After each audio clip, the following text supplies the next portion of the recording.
ধেয়ে আসছে ঘূর্ণিঝড় আমফান। পশ্চিমবঙ্গের উপকূলবর্তী এলাকায় চরম সতর্কবার্তা জারি করা হয়েছে। বিশেষ করে হলদিয়া, দীঘা, মন্দারমণি, তাজপুর এই সমস্ত এলাকায় ব্যাপক প্রভাব পড়ার সম্ভাবনা রয়েছে। হলদিয়া বন্দর কর্তৃপক্ষ আপৎকালীন জরুরি বৈঠক করে সতর্কতামূলক সমস্ত ব্যবস্থা গ্রহণের সিদ্ধান্ত নিয়েছেন। হলদিয়া বন্দরের প্রত্যেকটি জেটি থেকে দাহ্য পদার্থ বহনকারী জাহাজগুলিকে নিরাপদ জায়গায় সরানোর নির্দেশ দেওয়া হয়। স্যান্ডহেডে যে সমস্ত জাহাজ আছে তাদেরকেও নিরাপদ জায়গায় সরে যেতে বলা হয়েছে। হলদিয়ার উপকূলরক্ষী বাহিনীর তরফ থেকে যুদ্ধকালীন তৎপরতায় ব্যবস্থা গ্রহণ করা হয়েছে। ইতিমধ্যে উপকূলরক্ষী বাহিনীর তরফ থেকে এলডিআরএফ এর টিম চেয়েছে জেলা প্রশাসনের কাছে। হলদিয়া পৌরসভার তরফ থেকেও একগুচ্ছ পদক্ষেপ গ্রহণ করা হয়েছে। হলদিয়া পৌরসভার পৌরপ্রধান শ্যামল কুমার আদক জানিয়েছেন ২৬ জনের একটি টিম তৈরি করেছেন এই বিপর্যয় মোকাবিলার জন্য।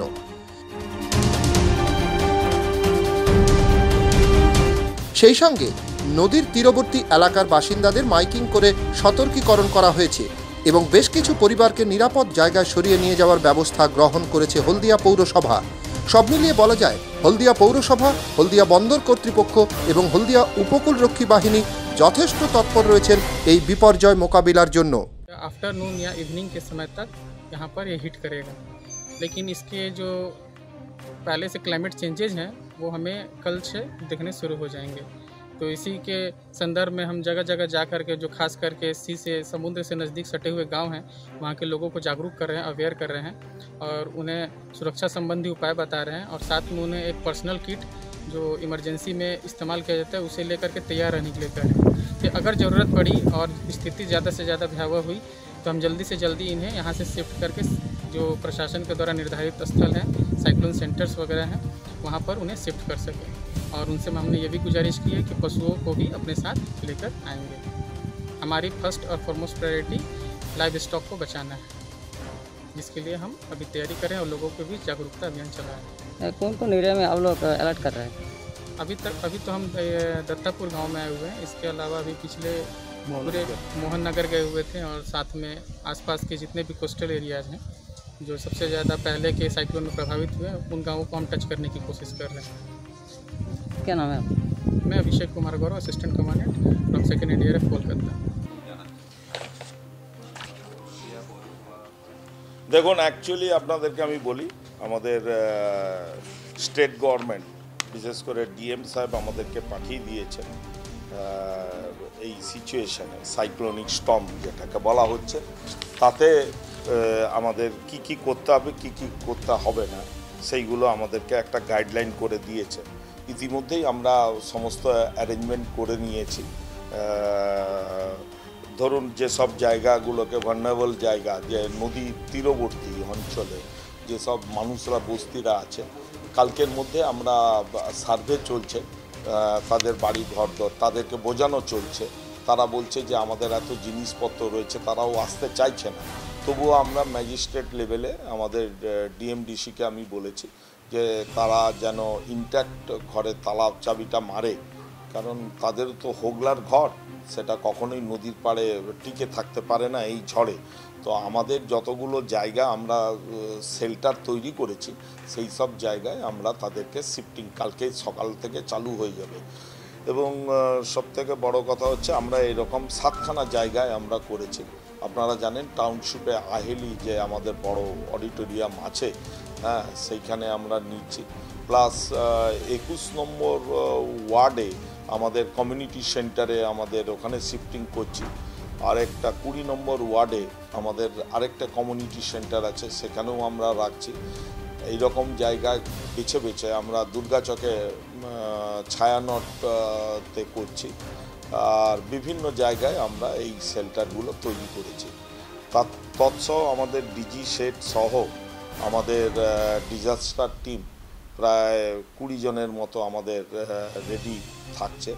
কারণ আমাদের গ্যাস কাটার থেকে নিয়ে, জেনারেটর সেট থেকে নিয়ে, মোবাইল জেনারেটর সেট থেকে নিয়ে, ইলেকট্রিক থেকে নিয়ে পুরো টিমটাই কালকে রেডি থাকছে।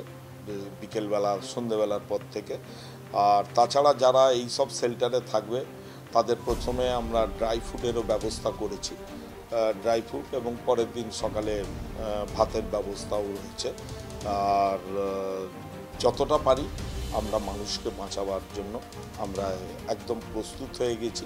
কোনো মানুষ যাতে অসুবিধায় না পড়ে তাদের জন্য আমরা এই প্রোগ্রামগুলো তৈরি করে রেখেছি।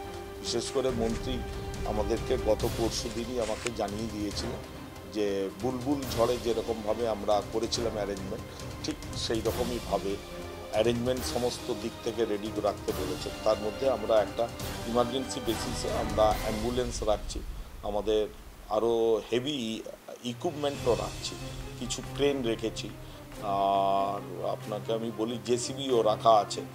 আমাদের সমস্ত ওয়েল ইকুইপড হচ্ছি একদম। আর জেনারেটর শেড ফেড সমস্ত রয়েছে, ইমার্জেন্সি লাইটও রয়েছে।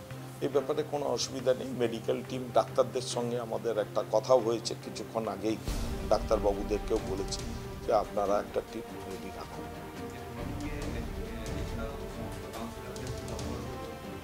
আমরা যে যার ওয়ার্ডে কাউন্সিলরদেরকে বলেছি আমাদের একটা কন্ট্রোল রুম খোলা হয়েছে।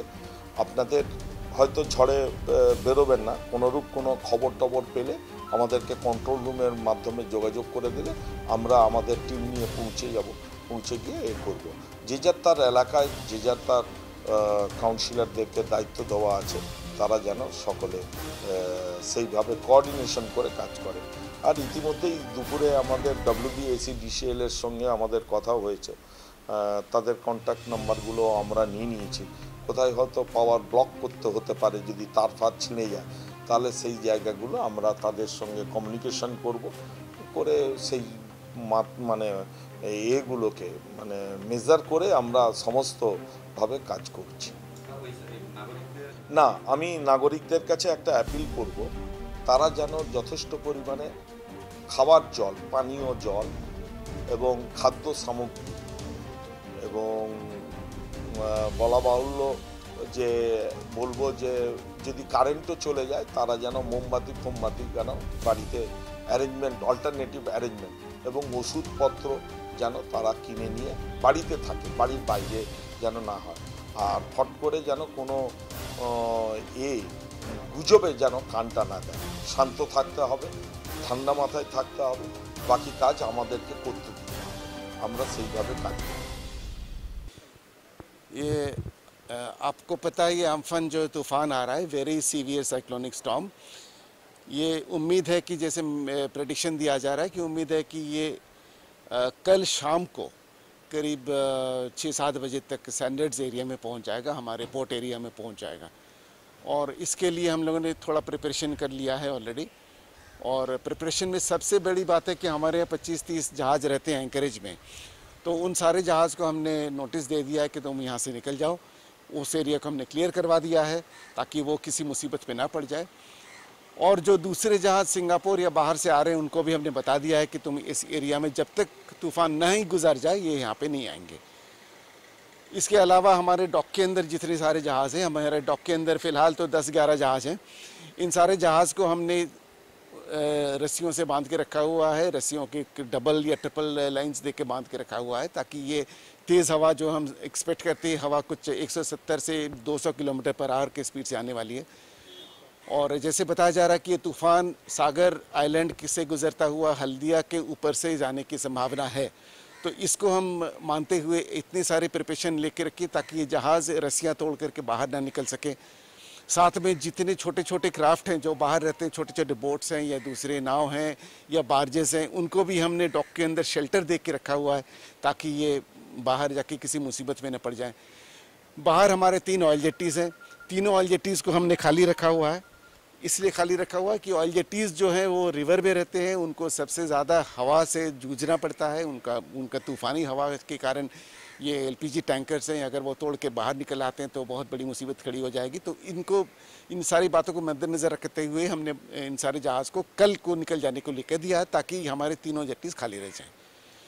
और इसके अलावा मरीन की तरफ से प्रिकॉशन लेने के बावजूद हमने दूसरा एक और प्रिकॉशन लेके रखा हुआ है। यहाँ अंदर के जितने उम्मीद करते हैं इतनी तेज़ हवा में पेड़ उखड़ के गिर सकते हैं या कहीं कोई डैमेज हो सकता है। इसके लिए हमारे फायर जो डिपार्टमेंट हैं, हमारे एडमिनिस्ट्रेशन है, हमारे जो इंजीनियरिंग सेक्शन है, ये सारे तैनात हैं। जहाँ इवैक्यूएशन की ज़रूरत होगी वहाँ मेडिकल टीम आएंगे। हमें वहाँ पे हमने पे लोडर्स हो या कोई और मशीनरी से हो, कटे हुए पेड़, गिरे हुए पेड़ को हटाने का इंतज़ाम किया गया है, रास्ता साफ़ करने की इंतज़ाम किया गया है, मेडिकल अटेंशन की व्यवस्था की गई है।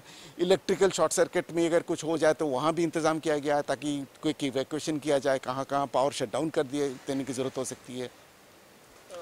फ्लोटिंग जेटी में काम भी बंद हुआ और सागर में। हाँ, फ्लोटिंग जेट्टी जो हमारा यहाँ पे है उसको हमने काम बंद किया। सागर एंकरेज में जितने जहाज़ काम कर रहे थे उन सारे जहाज़ को हमने बाहर निकाल दिया है ताकि कोई भी जहाज़ इस आसपास में ना रहें। और उम्मीद करते हैं कि हमारे यहाँ जो जितने बाकी लोग रहेंगे कि यहाँ पे नॉर्मली ऐसे तूफ़ान में क्या था, लाइटनिंग भी काफ़ी ज़्यादा होती है, तो इस लाइटनिंग में नुकसान बहुत मशीनरीज, हार्डवेयर्स या हमारे बहुत सारे कंप्यूटर्स के नुकसान पिछली बार हो चुके थे। तो वी हैव टेकन एक्शन कि ये सारे प्लग ऑफ किया जाए, इनको सही ढंग से स्विच ऑफ इसलिए कर दिया जाए ताकि लाइटनिंग से नुकसान ना पहुँचे, ना तो कोई इंसान को पहुँचे ना मशीनरी को पहुँचे। और इसके अलावा पुलिस के साथ, कोस्ट गार्ड के साथ हम संबंध में रखे हुए हैं। कोस्ट गार्ड को भी बताया गया था मीटिंग में। देश থেকে বিদেশ, জেলা থেকে ব্লক, রাজনীতি, খেলা, বিনোদন সমস্ত খবরে টাটকা আপডেট পেতে সাবস্ক্রাইব করুন আমাদের চ্যানেল হলদিয়া লাইভ।